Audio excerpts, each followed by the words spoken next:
Today I'm going to share with you some of the lessons we have learned working under an autocratic regime. These are lessons that I used to think would not be so relevant here, and here we are.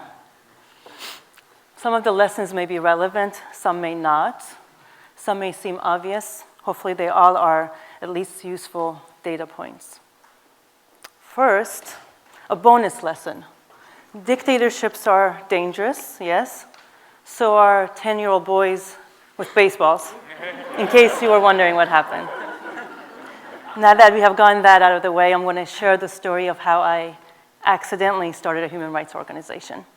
In the summer of 2009, Iran was filled with pre-election excitement. People were campaigning day and night for the reformist candidates. And then the election was quickly called for the conservative incumbent, Mahmoud Ahmadinejad.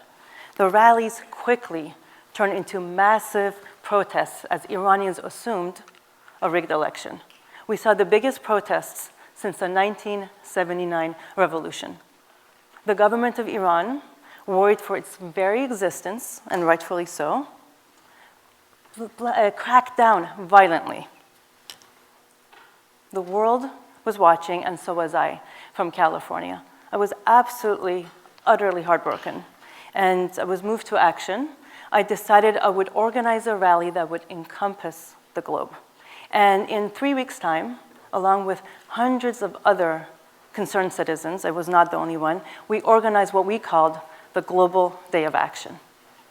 On July 25th, 2009, over 100,000 protesters joined in 110 cities around the world. 8 Nobel Peace Laureates joined in, and the band U2 projected the pictures of the protesters on the walls of the concert hall during the song Sunday, Bloody Sunday. Protesters in more than 100 cities around the world are sending a single message to Iran's leaders: free the protesters. As you can see, the only continent free of demonstrations today, Antarctica.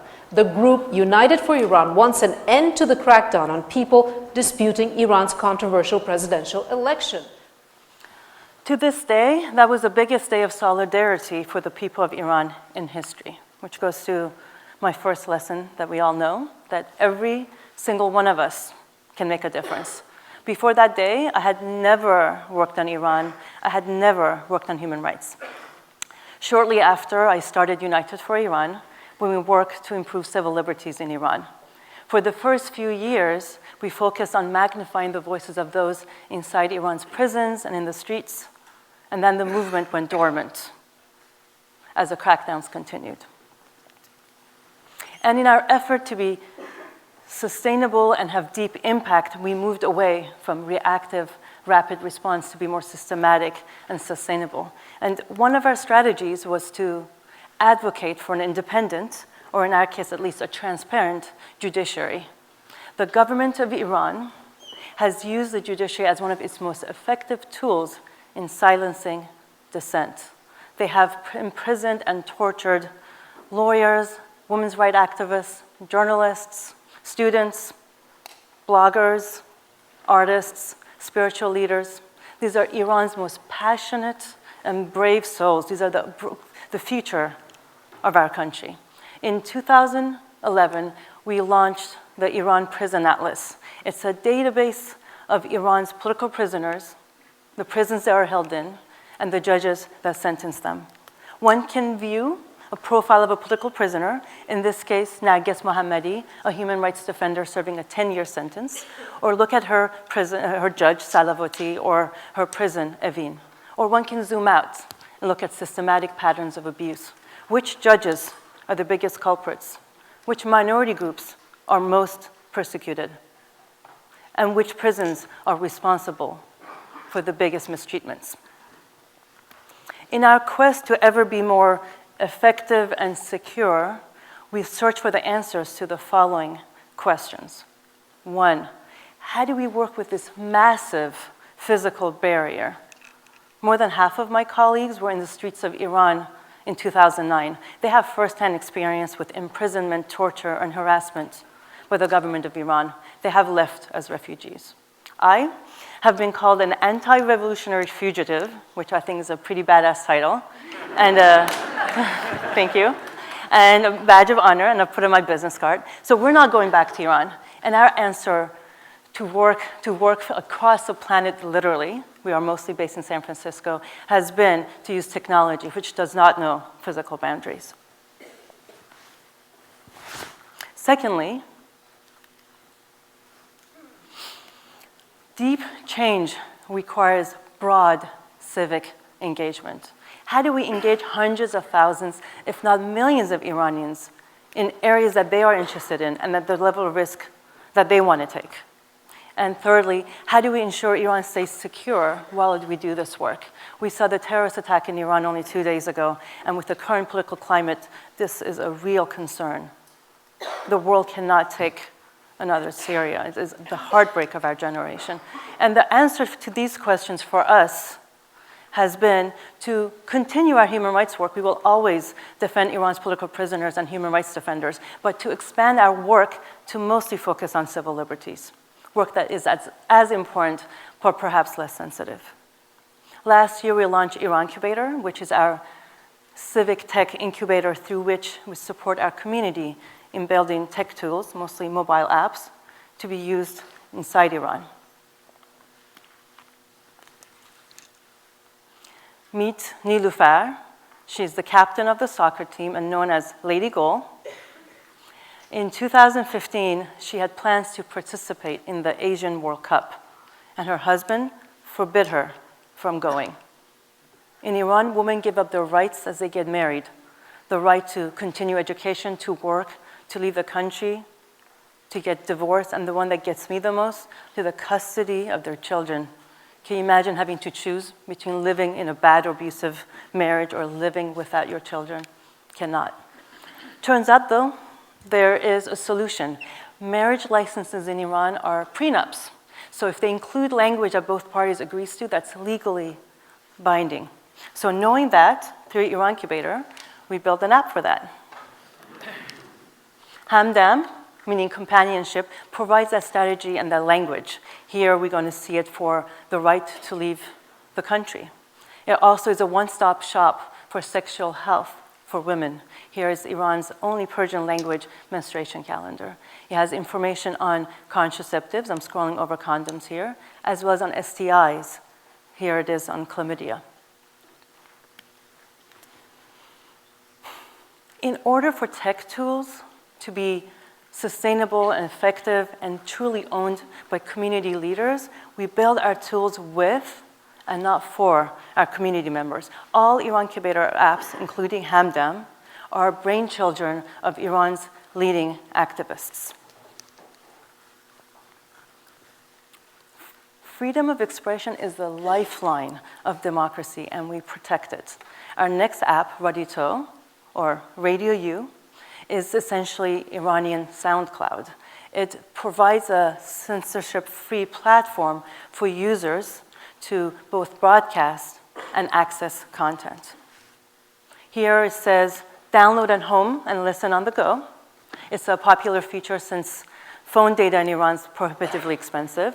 Once the language is chosen, in this case English, users can scroll through audiobooks, podcasts, news, and radio shows. In this case, I'm subscribing to BBC Persian, and when next time I have wireless, it will download content.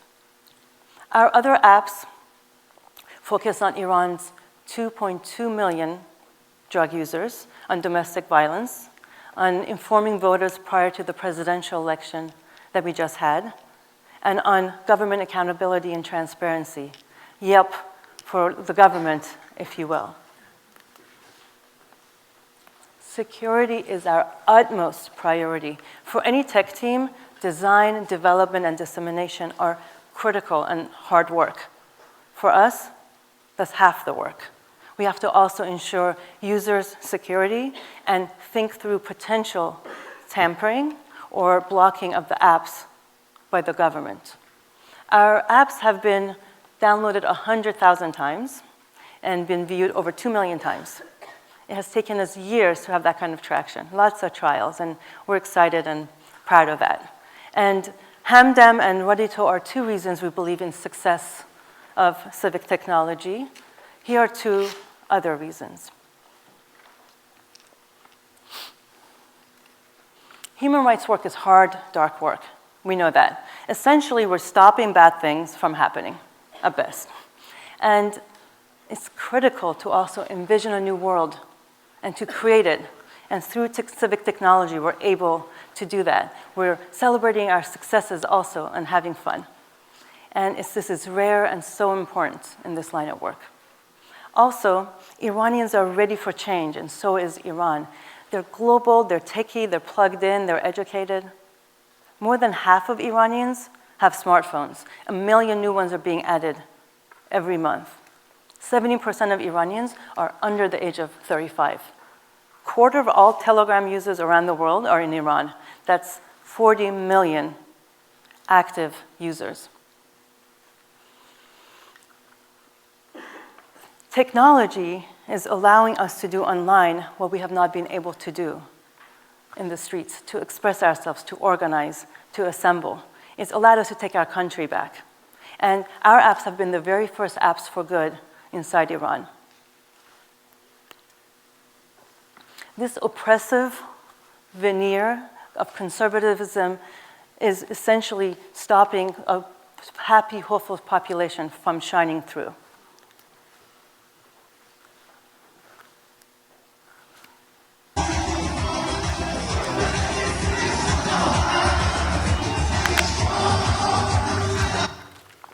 This is 2 weekends ago, after the election results were called. This is Iran. In case of women in Iran, there are 3 million Iranian women over the age of 30 who have chosen not to get married. 70% of those going to university for science and technology are women. Imagine what these women would do if they had gender equality and the freedoms they deserve. This is them. So our lesson, like in most places, is the future's young and female and diverse. Thank you. We have witnessed how Brexit and the elections in the US, France, Netherlands, and Iran have been part of a global conversation, global storyline with universal implications. We have seen how the rise of terrorism, of bigotry and racism has spread like a virus from one part of the world to another. More than ever, our interconnectedness is undeniable. Fortunately, acts of human decency and kindness, of empathy and compassion are also interconnected. Our instinct right now might be to focus inwards, right? To focus on the assault on our country, on our humanity, on our planet from inside our own borders. But in the future that we're striving for, solutions will not be found inside walls or borders. It will be found in the embrace of the global community. It is in that community that we will find the best of Iran, the best of Venezuela, the best of Syria, the best of US. It is in that community that we will find one vision, one dream, one hope, one arc, bending towards justice. Thank you.